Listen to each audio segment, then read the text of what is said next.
Assalamualaikum warahmatullahi wabarakatuh. Perkenalkan, nama saya Muhammad Fatah Wiyatna dari Lab Produksi Ternak Potong.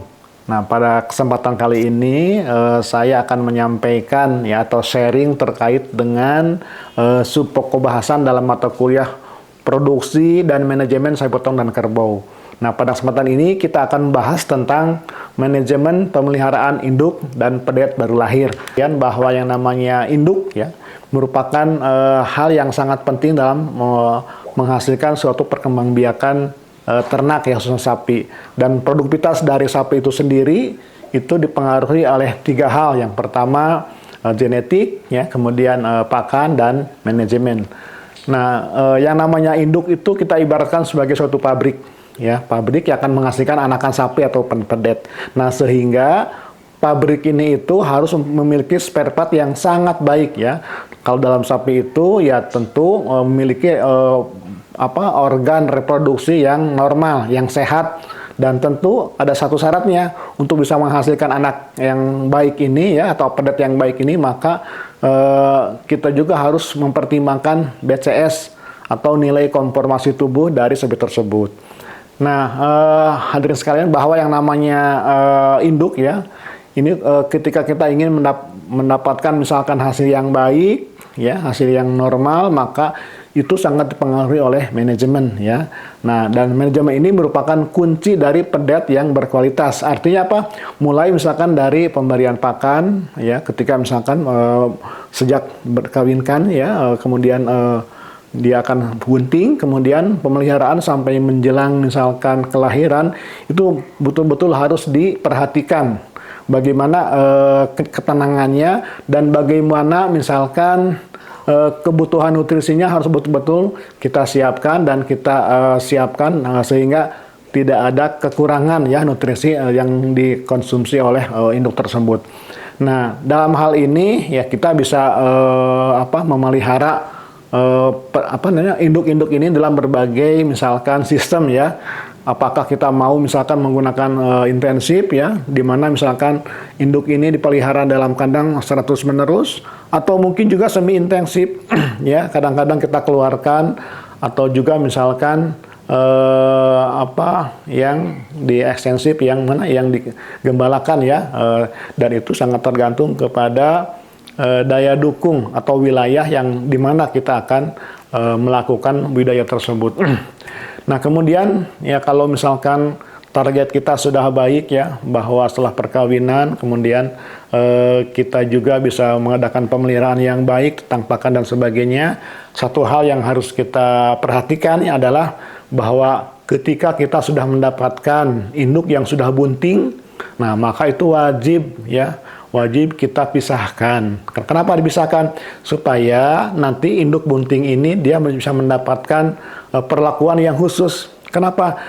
Karena dalam perutnya itu ada perkembangbiakan misalkan janin ataupun fetus yang mesti dijaga perkembangbiakannya sehingga induk ini mesti tenang Nah, dan berikutnya, jika misalkan kita mendapatkan induk-induk yang lain yang setelah kita periksa, setelah kita kawinkan dan itu ternyata misalkan tidak bunting nah maka kita pun harus pisahkan juga. Kenapa? Karena itu akan mendapatkan perlakuan khusus. Misalkan mungkin ada kelainan misalkan dalam induk tersebut.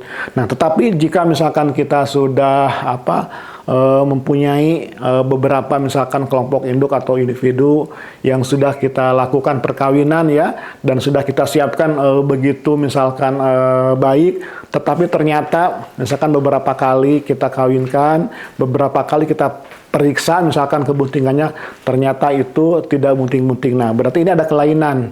Nah, untuk hal tersebut maka kita harus misalkan mengakhirnya atau mengeluarkannya di kelompok, mungkin untuk tujuan misalkan untuk digemukkan sebagai penghasil daging. Nah, kemudian setelah kita mendapatkan induk yang bunting tadi itu, sekali lagi ketika sudah kita pisahkan dalam kelompoknya, maka ada beberapa hal yang harus kita jaminkan kepada induk bunting ini. Misalkan setelah terpisahkan maka kita mesti melakukan pengawasan melakukan pengawasan, kemudian menjamin bahwa kebutuhan misalkan pakan, kebutuhan vitamin dan mineral tambahan lainnya itu betul-betul harus kita pantau, harus kita monitor supaya induk yang dalam keadaan bunting itu selalu sehat, dan kemudian janin atau fetus yang berada dalam perutnya itu dia bisa mendapatkan nutrisi dari induknya ya, sehingga seperti itu mesti diperhatikan. Nah kemudian ya setelah kita lakukan pemantauan tadi itu ya, monitoring, maka kita pun juga harus memperhatikan ya, harus mempersiapkan bahwa misalkan induk itu sebut kalau sudah misalkan mengalami usia kebuntingan yang cukup tua, maka kita pun juga harus mempersiapkan bagaimana proses kelahirannya ya. Artinya dari awal sudah kita monitor, sudah kita catat pencatatannya. Jika misalkan ada kesulitan dalam proses melahirkannya, maka induk tersebut kita harus meminta bantuan kepada pihak teknis ya, misalkan kepada inseminator ataupun misalkan kepada dokter hewan, sehingga bisa dibantu misalkan untuk diselesaikan. Nah yang berikutnya misalkan kita pun harus mempersiapkan ya, dalam kaitan dengan monitoring misalkan terkait induk ya, misalkan ketika mau melahirkan bagaimana kondisi tubuhnya tadi itu kan ya, jangan sampai kegemukan, karena kalau kegemukan bisa menghambat misalkan proses kelahiran. Yang kedua kita pun harus tahu misalkan jenis partus seperti apa, apakah misalkan normal ya, atau mungkin perlu bantuan misalkan sesar dan sebagainya. Kemudian jelas ya tanggal melahirkan, kemudian dan status kelahirannya apakah misalkan 1 ataupun 2 ya. Tapi ya biasanya kalau sapi ini itu ya sebagian besar umurnya adalah 1 ekor ya, tunggal partus. Nah, kemudian terkait dengan anak yang dilahirkannya atau pedet, maka sama kita pun harus punya recording juga ya. Ada tanggal lahirnya, kemudian ada bobot lahirnya, kemudian tinggi pundaknya, panjang badan dan sebagainya. Ini kenapa? Ini untuk misalkan mencatat bagaimana pertumbuhan atau perkembangan dari misalkan pedet tersebut. Nah kemudian ya kalau misalkan kita terkait dengan pemeliharaan yang semi intensif ya, artinya semi intensif ini dengan intensif atau semi intensif ini maka sama ya umumnya bahwa sapi bunting ini masih dipisahkan ya. Jadi apapun pemeliharaannya bahwa sapi bunting ini masih dipisahkan supaya mendapatkan perlakuan khusus, nah sehingga kita bisa memudah untuk monitor atau memantaunya. Nah misalkan ya perawatan untuk induk bunting yang bunting tadi itu, misalkan dalam bunting muda nih, misalkan 1-5 bulan, maka diberikan pakan yang memenuhi kebutuhan nutrisinya. Jadi misalkan dari pakan hijauan, ya, kemudian konsentrat kita berikan sesuai dengan kebutuhan berat badannya, ya. Dan setelah misalkan mulai bunting di atas 5 bulan, maka selain misalkannya dari kebutuhan buat maintenance ya, karena sudah ada fetus yang berkembang, maka kita mesti tambahkan ya, baik kualitas maupun kuantitasnya sesuai dengan kebutuhan. Misalkan tambahkan energi ya, dengan tujuan untuk mempersiapkan misalkan sapi ini induk sapi ini untuk misalkan dalam proses kelahiran ya. Apalagi misalkan menjelang kelahiran sekitar ya 8 sampai 9 bulan. Karena umumnya kan sapi kan sekitar 9 bulan ya, atau 283 hari rataannya ya. Nah itu kita betul-betul harus mempersiapkan ya dari sisi jumlah maupun kualitas pakannya. Kenapa? Karena dalam periode misalkan 3 bulan terakhir ini, maka akselerasi atau pertumbuhan fetus sangat tajam. Nah sehingga kita perlu imbangi dengan asupan nutrisi yang baik, yang jumlahnya memadai sesuai dengan kebutuhan untuk induk ya dalam proses misalkan maintenance-nya, dan untuk misalkan kebutuhan fetus yang saat itu betul-betul membutuhkan nutrisi yang cukup banyak ya, sehingga nanti pertumbuhannya atau pada saat kelahiran ini betul-betul bisa baik dan sehat. Nah, berikutnya misalkan ya setelah kita memahami semuanya, nah satu hal lagi ya yang harus kita perhatikan adalah gejala-gejala yang akan diperlihatkan ya oleh seekor induk yang melahirkan beberapa gejala yang sapi yang akan melahirkan. Misalkan biasanya ya kalau sapi yang sudah tua buntingnya, kemudian dan siap menjelang kelahiran, biasanya diperlihatkan adanya perkembangbiakan ambing yang membesar ya. Jadi misalnya setelah 6 minggu sampai menjelang kelahiran ini ada perkembangbiakan ambing yang membesar, dan pada saat misalkan kelahiran itu ya sudah betul-betul itu maksimal perubahan ambingnya. Yang berikutnya ya yang mesti kita perhatikan adalah vulva ya. Vulva bayi betina ini adalah membengkak dan memerah ya. Seperti misalkan pada saat birahi, maka pada saat misalkan kelahiran pun seperti itu, karena ada hormonal yang yang akan mensupport misalkan proses kelahiran dari induk sapi tersebut. Nah, kemudian ada relaksasi pelvis. Jadi ada tulang-tulang yang bisa relaksasi, bisa meregang ya. Dan tujuannya adalah supaya proses misalkan keluar pedet ini ya normal, dan tulang-tulang itu meregang ya, menyesuaikan dengan besaran festus yang akan keluar ya. Kemudian setelah itu ya ada perkembangan putik yang membesar ya, ada keluar lendir dari vulva ya, dengan tujuannya untuk misalkan proses kelahiran dari fetus ini ke dunia ya supaya lebih mudah, lebih lancar, dan tidak misalkan mengering. Nah, sehingga keluar lendir ini tujuannya untuk supaya licin dan proses kelahirannya begitu baik. Dan saat juga akan terlihat ya, terlihat misalkan puting meneteskan air susunya. Artinya ini sudah satu proses proses misalkan yang satu paket ya, ketika ada proses kelahiran, hormonal bekerja, kemudian bagian dari puting susu yang merupakan ya produksi dari ini bisa menyesuaikan keluar air susu. Nah, ini contoh misalkan sapi yang sedang melahirkan ya, di mana tadi kita lihat ya ada beberapa misalkan gejalanya, misalkan dari vulva, kemudian puting yang besar, dan prosesnya itu ya bisa berbaring ataupun bisa berdiri tergantung misalkan dari situasi atau individu sapi tersebut.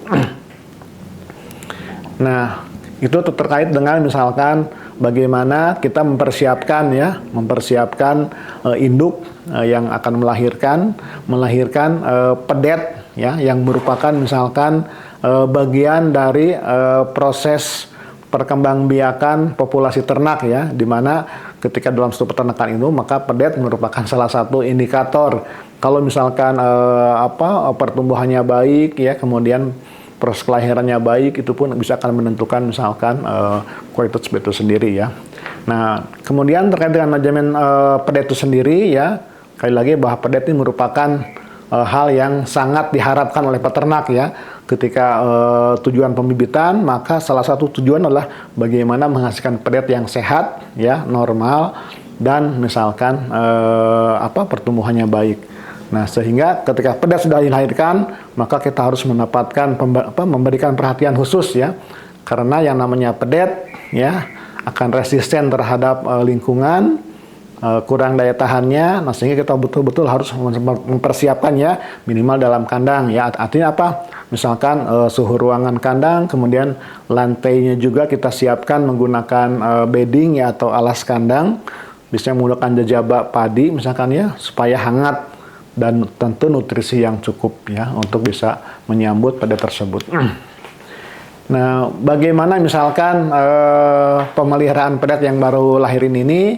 Yang pertama ya bahwa ketika sudah lahir maka bersihkan lendir dari mulutnya supaya pedet ini dia bisa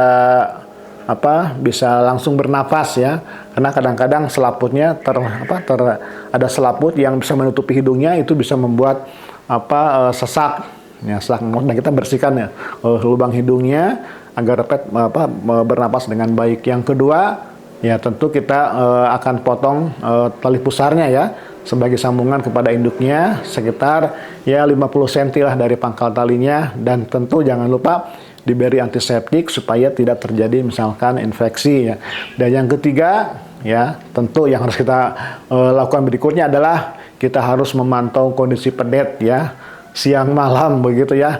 Anggaplah ini sebagai suatu bayi punya kita ya, sehingga kita perlu memantau misalkan ya, ketika misalkan dia perlu kehangatan atau perlu air susu kepada dari induknya dan sebagainya. Nah, kita siapkan untuk perhatian berikutnya. Nah, jika misalkan di lapangan itu kan kadang-kadang ya, tidak semua misalkan induk ini punya keibuan ya yang baik.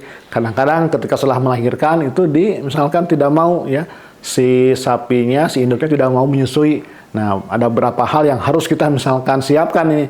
Jangan sampai misalkan ketika tidak menyusui dibiarkan, sehingga itu si pedet dia akan mengalami kekurangan nutrisi. Yang pertama, misalkan kalau misalkan tidak mau menyusui, maka kita juga harus mempersiapkan susu pengganti ya. Susu pengganti artinya bisa kalau tidak bisa misalkan dari induknya sendiri, kita bisa ambil misalkan dari induk yang lain ya, supaya tetap diberikan misalkan air susu. Kemudian ya, jangan lupa juga kita pun juga harus mempersiapkan kolostrum. Nah, kolostrum ini adalah susu yang keluar ya 1 minggu setelah melahirkan, dan itu sangat baik buat Buat daya tahan dari pedet itu sendiri. Jadi kita pastikan bahwa pedet mendapatkan air susu tersebut atau kolostrum tersebut. Nah, kemudian ya biasa buat catatan dilakukan penimbangan ya, penimbangan bobot lahirnya, kemudian pengukuran-ukurannya lainnya ya. Nah, setelah pedet mampu berdiri, maka kita pun juga harus memberikan identitasnya. Identitasnya dicirian lah, dikasih tanda bahwa ini misalkan seperti ini kelahirannya. Dan berikutnya ya, kalau misalkan induknya tidak masalah, maka kita biarkan pedet bersama induknya ya, sampai pedet disapih ya. Nah, disapih ini akan dikembalikan kepada peternak, apakah mau sapinya dini atau menjadi normal ya. Kalau dini pun ya bisa misalkan ya, kalau kita sapi misalkan sejak 1 minggu ya, kalau sudah dipisahkan dari induknya, berarti kita harus bisa menjadi pengganti induknya. Kita berikan air susu ya, kemudian terus sampai dia bisa minum air susu tersendiri ya, sampai misalkan besar ya, artinya sampai misalkan dia bisa memakan pakan lain selain makan cair, hijauan ataupun misalkan konsentrat. Dan kalau misalkan normal ini ya sekitar 6-7 bulan ya, sapi dari pedet itu, dan biasanya itu selalu bersama dengan induknya ya, sekitar 6-7 bulan. Nah, ini tentang pemberian kolostrum ya, artinya kolostrum ini ya diusahakan mendapatkan ya. Nah, jadi lakukan dari induk yang tidak mau menyusui itu, kemudian kita lakukan misalkan pemerahan ya kolostrum tadi itu ya, dari mulai 1 sampai 7 hari, dan kita berikanlah menggunakan dot ataupun misalkan ember ya, tergantung dari nanti kita melatih seperti apa ya. Ya minimal misalkan pertama 1 liter, setelah itu misalkan bisa tambahkan 2 liter dan sebagainya ya, tergantung dari perkembangan atau bobot lahir dari pedet tersebut ya. Dan kolostrum itu kalau sudah misalkan support ya, sudah baik, misalkan kita pun bisa menambahkan menjadi 4 sampai 6 liter per hari ya. Tapi itu diberikan dalam beberapa kali, jangan 1 kali ya. Jadi usahakan misalkan kalau susu itu jangan berlebihan ya. Diberikan sering mungkin ya, mungkin 3 sampai 4 kali ya. Kemudian dengan target misalkan sekitar 4 sampai 6 liter per hari. Nah, yang jelas ya, jadi pemberian antibodi atau penerimaan antibodi dari pedet itu bisa sangat mempengaruhi terhadap misalkan antibodi dari pedet tersebut ya. Nah, dalam pemberian air susu sendiri ya, jadi air susu itu biasanya ya tergantung dari bangsanya ya, antara 8 sampai 10% dari berat badan. Ya misalkan ada sapi kita nih bobot lahir ya 50 kg. Nah, itu mungkin yang sapi yang besar ya. Misalkan ini sapi yang Charolais misalkan ya, 50 kg berat badan ya. Kemudian kita berikan misalkan sekitar 4-5 kg per ekor per hari ya, untuk bobot misalkan sapi yang berat lahirnya cukup tinggi. Tapi kalau yang biasa itu mungkin hanya 1 liter sudah cukup ya, karena biasanya kelahiran sekitar 26-30 kg ya. Kalau untuk bangsa-bangsa misalkan sapi lokal ya, seperti itu. Kemudian sekali lagi bahwa pemberian air susu itu dilakukan bertahap ya. Jangan misalkan langsung semuanya. Jadi sesering mungkin ya, supaya nanti si susu ini tidak ini dalam pencernaannya ya, sehingga sedikit demi sedikit selagi adaptasi bisa diserap oleh pencernaan dari pada tersebut ya. Nah, jumlahnya ya terus meningkat sesuai dengan misalkan perkembangbiakan atau pertumbuhan dari ternak tersebut ya. Nah, kemudian ya satu hal lagi, sekali lagi, hindari pemberian susu yang berlebihan dan berganti mendadak. Misalkan sekarang asalnya misalkan 1 liter langsung misalkan 5 liter, nah itu satu hal yang kurang baik ya. Artinya kalaupun misalkan dalam perubahan itu sebaiknya ya tidak mendadak, selalu bertahap sehingga si ternak atau pedet ini ya, total pencernaannya dia bisa adaptasi ya, menyesuaikan dengan pertumbuhannya, kebutuhannya terhadap misalkan air susu tersebut ya. Karena overfeeding misalkannya, kelebihan pakan, kelebihan susu itu bisa menghambat penyapihan ya. Kenapa? Karena dia merasa masalah selalu disuguhi dengan dengan air susu terus ya, sehingga nanti peluang insting untuk mendapatkan mengganti ke pakan lain misalkan hijauan ataupun misalkan ya konsentrat ini menjadi lebih lambat ya. Dan bahkan kalau kelebihan itu bisa mengakibatkan diare ya atau mencret bagi pedet tersebut. Ya, kemudian ya setelah kita lihat perkembangannya, pedet pun kita latih misalkan juga untuk mengenal pakan konsentrat ya, pakan konsentrat atau carb starter ya. Nah, dengan tujuannya apa? Supaya untuk mendapatkan nutrisi yang lebih baik. Dan kemudian juga jangan lupa ya bahwa pedet ini ya karena dia masih organ pencernaan masih lunak ya, dan proporsi ruminansia masih belum ya, sehingga nanti seiring dengan misalkan waktunya, maka si pedet tersebut dia akan perkembangan dari alat pencernanya akan mengarah kepada ruminansia ya. Jadi artinya kita juga kenalkan dengan hijauan ya. Hijauan sumber serat kasar, sehingga kalau sudah dikenalkan maka ada insting rangsangan kepada organ, kepada tubuhnya ya, untuk memperbiakan ya, mengembangbiakan atau perkembangan dari pencernaannya bisa lebih mengarah kepada yang ruminansia ya, di mana rumen setelah dewasa itu yang paling pokoknya ya. Oke. Kemudian setelah berkembang berikutnya bahwa kita tahu bahwa yang namanya sapi ruminansia itu ya, atau ternak ruminansia itu, bahwa nanti volume rumen akan menjadi 80% ya, sehingga nanti kalau sudah dewasa maka misalkan pakan utama dari ruminansia atau sapi ini adalah menjadi hijauan ya, berserat kasar tinggi ya, sehingga dia bisa akan mampu mencerna misalkan pakan-pakan yang berserat ya.